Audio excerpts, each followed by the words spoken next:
नमस्कार दोस्तों, मैं हाजिर हूं झारखंड के प्रमुख समाचार पत्रों में छपी गढ़वा पलामू समेत 24 जिलों की चुनिंदा बड़ी खबरों के साथ।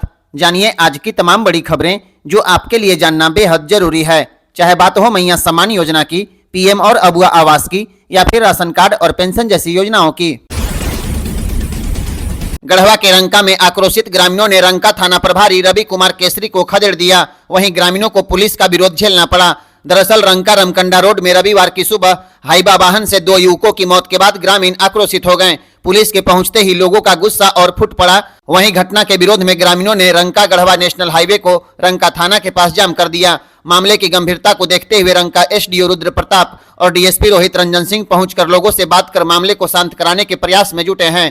हालांकि आक्रोशित ग्रामीण अपनी कई मांगों पर अड़े हुए हैं। बताया जा रहा है रंका रमकंडा पथ पर रविवार की अहले सुबह 4:45 बजे 2 युवकों की गिट्टी लदा टेलर पलटने से दबकर मौत हो गई। दोनों युवकों की पहचान मानपुर के रहने वाले सुरेंद्र राम के पुत्र राजू कुमार रवि और नंदू राम के पुत्र अनिल कुमार रवि के रूप में हुई है। हालांकि घटना के शुरुआती दौर में 3 युवकों की मौत होने की चर्चा थी। सूचना मिलने पर रंका पुलिस तुरंत घटनास्थल पर पहुंची और दोनों युवकों का आधा शव धड़ से ऊपर कटे भाग को निकाल लिया और गढ़वा भेज दिया। युवकों के शरीर के शेष भाग को क्रेन से उठाकर निकाला गया। ग्रामीणों के अनुसार इस रोड में ब्रेकर नहीं होने और ओवरलोड हाईवा वाहन के चलने के कारण अक्सर इस तरह की घटनाएं होती है।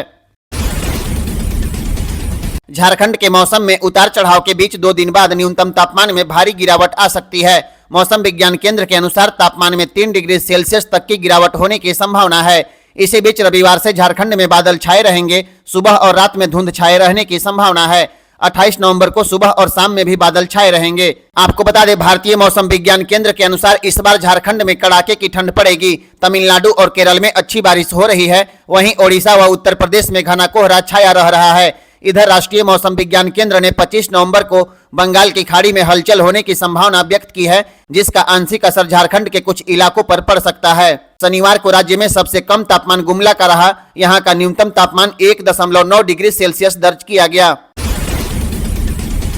झारखंड में 1 नवंबर से एसएनए स्पर्श निधि प्रणाली लागू हो गई। अब केंद्र द्वारा भेजी जाने वाली सभी योजनाओं का भुगतान सीधे आरबीआई ई-कुबेर सिस्टम से किया जाएगा। इस नई व्यवस्था के तहत झारखंड के विभिन्न बैंकों में जमा केंद्रीय योजनाओं के 2425 करोड़ रुपए ब्याज सहित तुरंत भारतीय रिजर्व बैंक में जमा कराने होंगे। यह राशि 18 विभागों की योजनाओं से जुड़ी है। नई प्रणाली लागू होने से फिलहाल कई योजनाओं का काम अस्थायी रूप से रुक जाएगा, क्योंकि बैंक में जमा पुराने फंड वापस करने होंगे और नए फंड स्पर्श निधि प्रणाली से आने के बाद ही काम फिर शुरू हो पाएगा। अब तक बैंक में जमा राशि पर राज्य सरकार को ब्याज मिलता था, लेकिन नई व्यवस्था में वह सुविधा भी खत्म हो जाएगी। इसका असर मनरेगा, पीएम आवास, राष्ट्रीय शहरी आजीविका मिशन, पोषण अभियान, कृषि विकास योजना, Jal Jeevan mission, Ayush mission, tiger व elephant project, solid waste management सहित कई बड़ी योजनाओं पर पड़ेगा।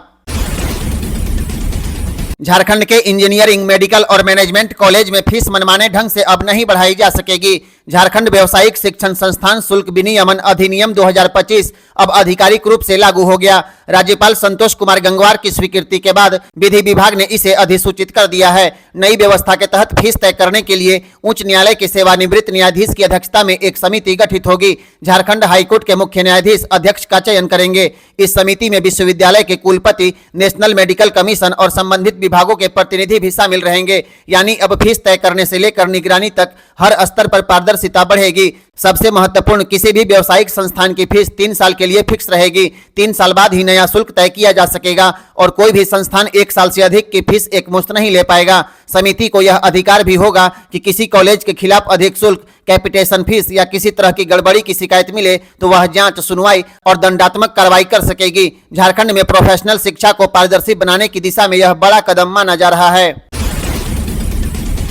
झारखंड एकेडमिक काउंसिल ने 8वीं, 9वीं और 11वीं बोर्ड परीक्षा में बड़ा बदलाव प्रस्तावित किया है। अब इन कक्षाओं की वार्षिक परीक्षा 2 टर्म में और 2 अलग पैटर्न पर होगी। जैक ने स्कूली शिक्षा विभाग को प्रस्ताव भेज दिया है। पहली परीक्षा जनवरी में और यह पूरी तरह लिखित उत्तर पुस्तिका पर होगी। दूसरी परीक्षा फरवरी और मार्च में और यह ओएमआर सीट पर ली जाएगी। दोनों परीक्षा 40-40 अंकों की होगी, जबकि 20 अंक आंतरिक मूल्यांकन से मिलेंगे। दोनों परीक्षाओं का रिजल्ट एक साथ अप्रैल में जारी किया जाएगा। इससे पहले 8वीं और 9वीं की परीक्षाएं एक ही दिन में कई विषयों को मिलाकर ली जाती थी। 9वीं और 11वीं की परीक्षा भी मैट्रिक इंटर से बिल्कुल अलग पैटर्न पर हो रही थी, जिसका विरोध लगातार हो रहा था। अब झारखंड एकेडमिक काउंसिल का कहना है 2 टर्म में परीक्षा लेने से बच्चों पर बोझ कम होगा, परीक्षा पारदर्शी होगी और देश के अन्य बोर्ड के अनुरूप झारखंड का पैटर्न भी सुधरेगा। हालांकि विभाग की अंतिम मंजूरी अभी बाकी है। फिलहाल झारखंड की परीक्षा प्रणाली में एक और बड़ा बदलाव तय माना जा रहा है।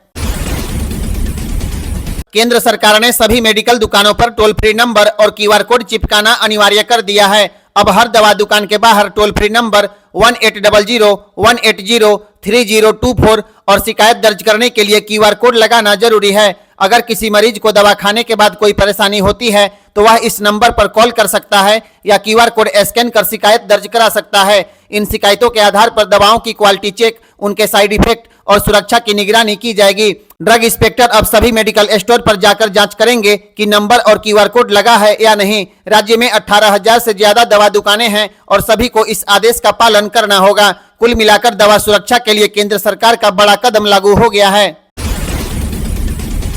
झारखंड में प्राकृतिक खेती को बढ़ावा देने के लिए सरकार ने बड़ा ऐलान किया है। अब प्राकृतिक खेती में सबसे बेहतर काम करने वाले क्लस्टर को 1 लाख रुपए का इनाम दिया जाएगा।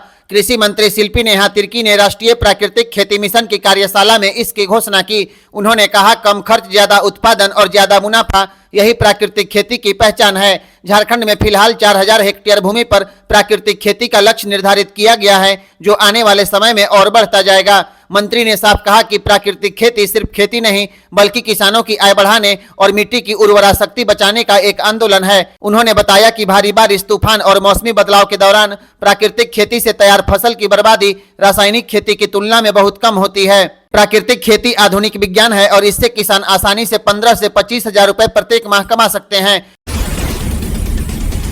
झारखंड में पेयजल एवं स्वच्छता विभाग के चीफ इंजीनियर निरंजन कुमार पर गंभीर आरोपों की परत दर परत खुलती जा रही है। जांच में सामने आया है निरंजन कुमार 300 करोड़ रुपए से अधिक की चल अचल संपत्ति के मालिक हैं। ईडी के सामने दिए गए बयान में उनकी पत्नी निवेदिता सिन्हा ने खुलासा किया है कि वह 4 बड़ी ब्रांडेड कंपनियां पीटर इंग्लैंड, कॉब, जॉकी और किलर के शोरूम की मालकिन हैं। इतना ही नहीं, दंपति के पास पटना, देवघर, भागलपुर और रांची में कई जमीनें, फ्लैट और बैंक अकाउंट भी मौजूद हैं। सबसे चौंकाने वाली बात है, निरंजन कुमार पर फर्जी जाति प्रमाण पत्र, गलत आवासीय पता और यहां तक कि संदेहास्पद इंजीनियरिंग की डिग्री का भी आरोप लगा है। दाखिल शपथ पत्र के मुताबिक जिस संस्थान से वह इंजीनियरिंग पास आउट होने का दावा करते हैं, उसके दस्तावेज बताते हैं कि उस साल उस नाम का कोई छात्र वहां पढ़ा ही नहीं। विभाग के लिपिक संतोष कुमार द्वारा जमा शपथ पत्र में यह भी दावा किया गया है कि निरंजन कुमार लंबे समय से एक ही जगह जमे हुए हैं और कथित तौर पर कहते हैं कि 20 IAS IPS अधिकारी भी उनके इशारे पर चलते हैं। अब यह मामला विभागीय मंत्री, मुख्यमंत्री, ACB और महालेखाकार तक पहुंच चुका है और आने वाले दिनों में उनकी मुश्किलें और बढ़ सकती है।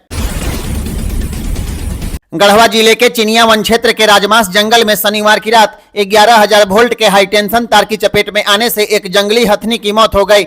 सूचना मिलने के बाद गढ़वा दक्षिणी वन क्षेत्र के DFO इबिन बेनी अब्राहम रविवार की सुबह मौके पर पहुंचे। वन विभाग ने पशु चिकित्सकों की टीम बुलाकर हथनी का पोस्टमार्टम कराया, जिसके बाद JCB से गड्ढा खुदवाकर वन विभाग की प्रक्रिया के तहत हथनी को सम्मानपूर्वक दफना दिया गया। DFO के अनुसार यह हथनी अकेले घूम रही थी और रात के समय 11,000 वोल्ट लाइन के संपर्क में आने से उसकी मौके पर ही करंट लगने से मौत हो गई। मानव और वन्य जीवों के बीच लगातार बढ़ रही ऐसी घटनाएं एक बार फिर जंगलों में सुरक्षित विद्युत प्रबंधन पर सवाल खड़े करती है। झारखंड में जन्म और मृत्यु प्रमाण पत्र बनवाने वालों के लिए बड़ी चेतावनी है। देश भर में फर्जी वेबसाइटें भारत सरकार के आधिकारिक पोर्टल की नकल कर रही है और भोले भाले लोगों से पैसे वसूल कर नकली प्रमाण पत्र जारी कर रही है। रांची नगर निगम के अनुसार यह फर्जी प्रमाण पत्र पूरी तरह अवैध है और इनका किसी भी सरकारी रिकॉर्ड में कोई मान्यता नहीं होगा। अधिकारी बताते हैं, यदि आपको कोई जन्म या मृत्यु प्रमाण पत्र मिले तो तुरंत उस पर मौजूद QR कोड को स्कैन करें। अगर QR स्कैन करने पर पेज सरकारी वेबसाइट पर रीडायरेक्ट हो जाता है तो प्रमाण पत्र सही है, लेकिन अगर कोई और वेबसाइट खुल जाए या एरर आए या लिंक ही न खुले तो समझिए प्रमाण पत्र नकली है। नगर निगम ने कई फर्जी वेबसाइटों की सूची जारी की है जो बिल्कुल सरकारी वेबसाइट की तरह दिखती है, लेकिन पूरी तरह ठगी का जाल है। ध्यान रखिए, किसी भी अनजान वेबसाइट पर आधार नंबर, मोबाइल नंबर, ओटीपी या पेमेंट बिल्कुल न करें। यदि कोई व्यक्ति पैसे लेकर जन्म या मृत्यु प्रमाण पत्र बनवाने की बात करे तो तुरंत 1930 पर कॉल करें या cybercrime.gov.in पर शिकायत दर्ज कराएं। याद रखिए, फर्जी प्रमाण पत्र बनवाना या इस्तेमाल करना भारतीय दंड संहिता और IT एक्ट के तहत गंभीर अपराध है। जागरूक रहिए और सुरक्षित रहिए।